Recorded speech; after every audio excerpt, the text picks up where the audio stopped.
Bom, o filme ele parte do fato do Césio, do episódio em Goiânia, que foi um episódio notório, é o nosso holocausto nuclear, e a partir disso ele tem esse desejo de desenvolver uma história e usa de personagens reais que foi muito documentado durante a época e muitas entrevistas, documentários e reportagens foram feitas. E eu, por exemplo, assisti algumas reportagens da época e vi que o personagem do Nelson Xavier, por exemplo, é um personagem muito fiel ao Djair real, da vida real. Então ele faz esse cruzamento entre a realidade e a ficção, e isso contribui diretamente para o filme ganhar uma força na concepção do roteiro.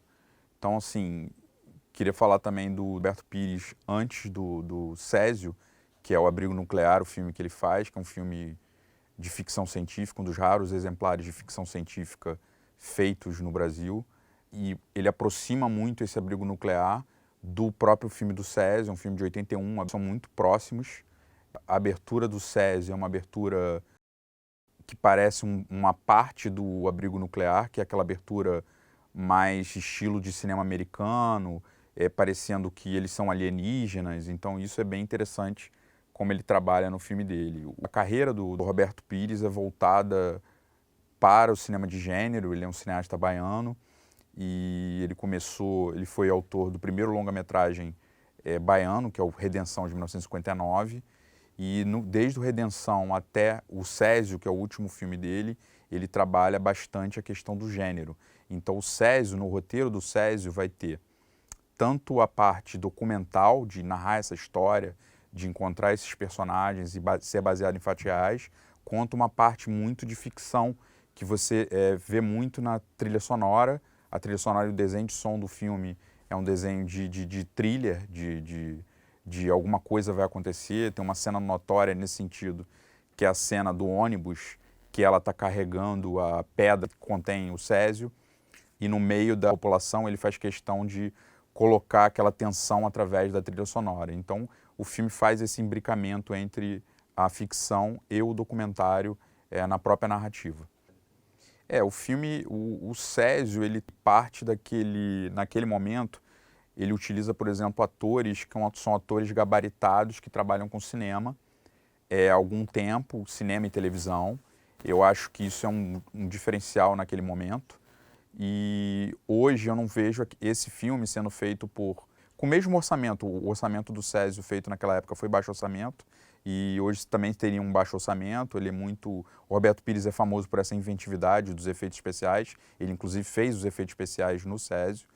Na questão contemporânea, o filme obviamente seria rodado em digital e teria uma aproximação, teria na contemporaneidade uma pegada mais nesse sentido, como o caso do Adirley Queiroz, que trabalha com não atores, com oficinas, e é feito em digital, uma escola, e seria um filme de um outro escopo dramático para mim do que o Césio. O Césio tem essa parte do real, mas trabalha muito mais a ficção.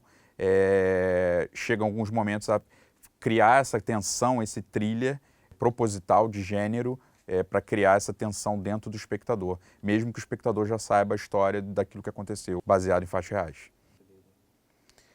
O filme, como eu falei, o episódio do Césio foi um pesadelo não só em Goiânia, foi um pesadelo que atingiu o Brasil todo, reverberou no Brasil todo.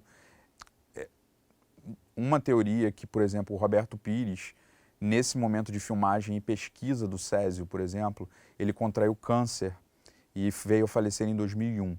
Então isso é um dos dados sobre essa filmagem. É o último filme dele, então assim, é uma produção de 1990, e 1990, como vocês estudaram, é a entrada do Collor, e o Collor faz com que encerre-se o trabalho da Embrafilme e o cinema brasileiro fica paralisado.